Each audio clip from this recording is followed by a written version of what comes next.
Herkese merhaba arkadaşlar. Emanet Listi yeni bölüm analiz videoma hepiniz hoş geldiniz. Dizimizi daha rahat izleyebilmeniz için birçok altyazı dili eklemiş bulunmaktayım. İstediğiniz altyazıyı videonun sağ altyazılar kısmından seçebilirsiniz. Lafı daha fazla uzatmadan dizimize geçelim. Yaman ve Seher'in evlilikleri kurtulsun diyorsanız, Yaman'ın İkbal ve Zuhal'i tutuklatmasını istiyorsanız beğeni tuşuna basalım ve sayımızı görelim. Dedektif gerçekleri Yaman'a anlatacak mı? Seher başına gelen olayları kim tarafından öğrenecek?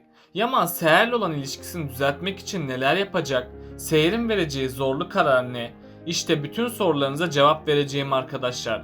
Bu videoyu sonuna kadar izlemenizi tavsiye ederim. Emanet dizisinin yeni bölümünde Yusuf'un lösemi olmadığını artık ortaya çıktığı için Seher ve Yaman bu duruma çok sevindi. Çünkü ikisi de Yusuf'u emaneti olarak görmektedir. Bu yüzden bu habere konaktakiler de çok sevinecekler. Ayrıca Yusuf'un iyileşmesiyle Yaman artık Seher'e karşı davranışlarını düzeltmeye başlayacak. Hatta Yaman bu süreçte Seher'in temiz kalbini gördü. Bu yüzden Yaman sahte dosyalara rağmen Seher'e güvenmeyi seçecek. Ama sonradan hiç beklenmedik bir anda Zuhal Seher'e iftira atıp onu suçlamaya çalışacak. Zuhal Seher'e Yaman'ın onu bir para avcısı olarak gördüğünü belirtecek. Seher bunu öğrendiğinde ilk başlarda Zuhal'e çok sinirlenecek. Ama sonradan Zuhal Seher'e sahte dosyaları gösterecek. Seher bunları görünce inanılmaz derecede şaşıracak. Çünkü Seher Yaman'ın kendisine neden dolayı kötü davrandığını öğrenecek. Bunun üzerine Seher Yaman'dan hesap soracak.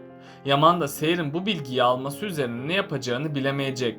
Çünkü Yaman Seher'in böyle bir tepki vermesine şaşıracak.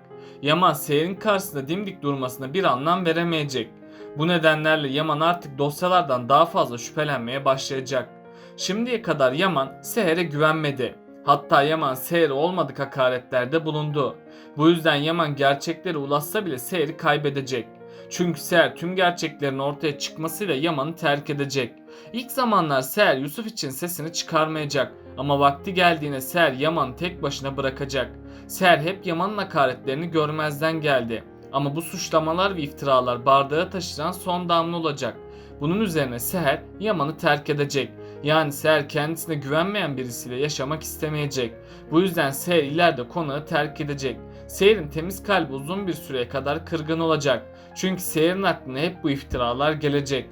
Ve Seher'in bu travmayı atlatması biraz zor olacak.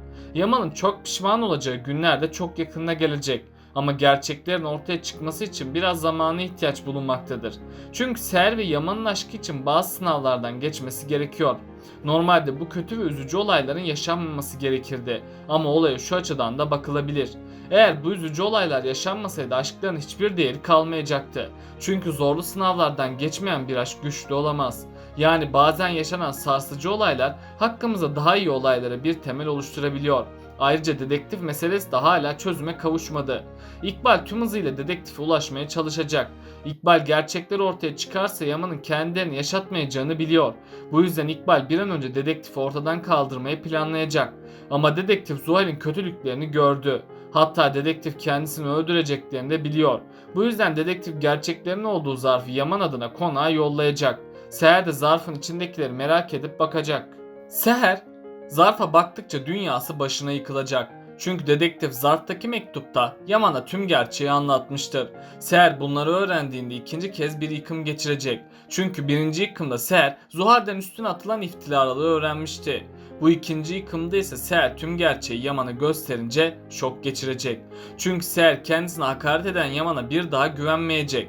Bu yüzden Seher Yaman'a bu zarftaki gerçekleri gösterecek ve Yaman büyük bir pişmanlık yaşayacak. Çünkü Yaman Seher'e güvenmediği için hep kendisini suçlayacak. Yaman Seher'in masum olduğunu sonunda anlayacak. Ama Yaman gerçeklere ulaşmadan da Seher'e güvenebilirdi. Hatta Yaman aşk için tüm sahte kanıtları görmezden gelebilirdi. Yaman en kolay yolu seçti. Yani Yaman bu süreçte Seher'e güvenmedi.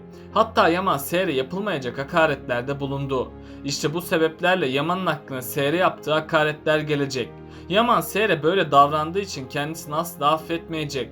Hatta Yaman Seher'den şüphelendiği için kendisine kızacak. Ama Yaman Seher'i sonsuza kadar kaybetmemek için çok çabalayacak. Yaman hemen Seher'den özür dilemeye çalışacak. Yaman Seher'e güvenmediği için Seher onu affetmeyecek. Çünkü bu süreçte Seher'in kadınlık gururu kırıldı. Hatta Yaman Seher'i manevi yönden çok hırpaladı.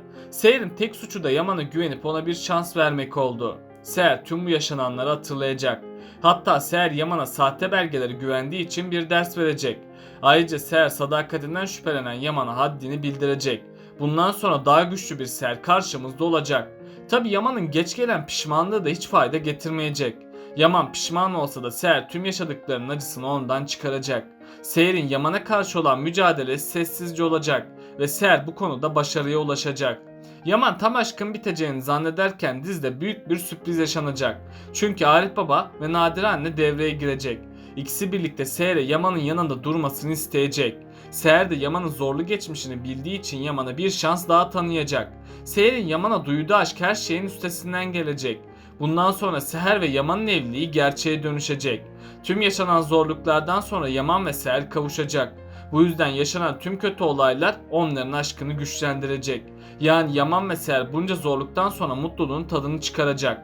Ardından Yaman Seher'e daha da yakın davranmaya başlayacak. Çünkü Yaman artık tamamen pişman olmuş durumda.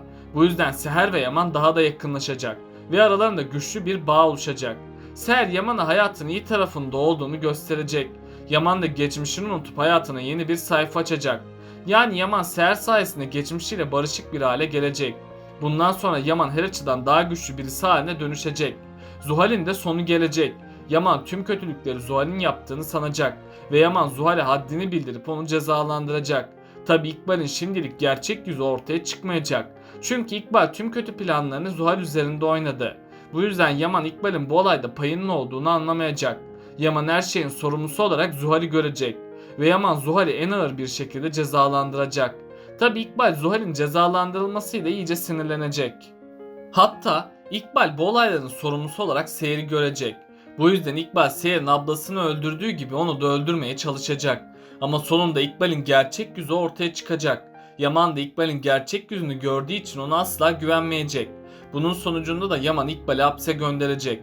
Böylece sonunda İkbal cezasını çekecek. İkbal'in gitmesiyle Seher ve Yaman yeniden evlenme kararı alacak. Seher ve Yaman muhteşem bir düğün ile yeniden evlenecek. Bunun üzerine onların sahte evliliği gerçeğe dönüşecek. Yaman'ın ise bu hayattan daha çok beklentisi olacak. Yaman her şeyin yoluna girmesiyle bir karar alacak. Yaman Seher'den bir bebek isteyecek. Seher ise Yaman'ın bu isteğini kabul edecek. Önümüzdeki bölümlerde Yaman ve Seher yeniden yakınlaşacak. Seher bu yakınlaşma sonucu hamile kalacak. Seher'in hamile kalmasıyla Yaman ikinci baharını yaşamış olacak. Yani Yaman baba olacağı için dünyalar onun olacak. Ali ise olaylar sonucunda geçmiş hakkındaki bazı bilgilere ulaşacak. Bu yüzden Ali Yaman'ın kardeşi olduğundan şüphelenecek. Ali gerçekleri öğrenmek için Arif Baba'nın yanına gidecek. Arif Baba ilk başlarda gerçekleri Ali ve Yaman'a anlatmayacak. Arif Baba, Ali ve Yaman'ın birbirlerine olan düşmanlarıyla bir karar alacak. Bunun sonucunda Arif Baba gerçekleri ortaya çıkaracak. Ali ve Yaman bu kardeşliği ilk başlarda kabullenmeyecek. Tabi sonradan Ali ve Yaman kardeş olduklarını kabullenecek. Onlara bu konudaki en büyük desteği Kiraz ve Seher verecek. Böylece iki kardeş sonunda kavuşacak. Yani yılların getirdiği özlem giderilecek. Kiraz ve Ali arasındaki aşk gün geçtikçe büyümeye başlayacak. Ama Ali Kiraz'a olan aşkını bir türlü itiraf edemeyecek. Sonradan Ali bu aşk acısına dayanamayıp Kiraz'ın yanına gidecek. Böylece Ali sonunda Kiraz'a evlenme teklifinde bulunacak. Kiraz Ali'nin bu teklifini kabul etmeyecek. Çünkü Kiraz Sultan Ala'dan çekinecek. Tabi bunu öğrenen Ali bu sorunu çözmeye çalışacak. Sultan Ala şimdilik Kiraz ve Ali'nin evlenmesine razı olmayacak. Ali ise bu duruma çok üzülecek. Ali'nin üzüldüğünü gören Sultan Ala sonunda bir karar verecek. Ve sonunda Sultan Ala Kiraz'ı gelini olarak kabullenecek. Peki sizce dedektif zarfı Nedim'in eline mi yoksa Cenger'in eline mi verecek? Aşağıda yorumlarınızı bekliyor olacağım. Böylelikle bu bölümümüzün de sonuna gelmiş bulunmaktayız arkadaşlar. Beni desteklemek için yorum atmayı, videomu beğenmeyi ve kanalıma abone olmayı unutmayın arkadaşlar. Hepinize teşekkür ederim. Kendinize çok iyi bakın. Hoşça kalın.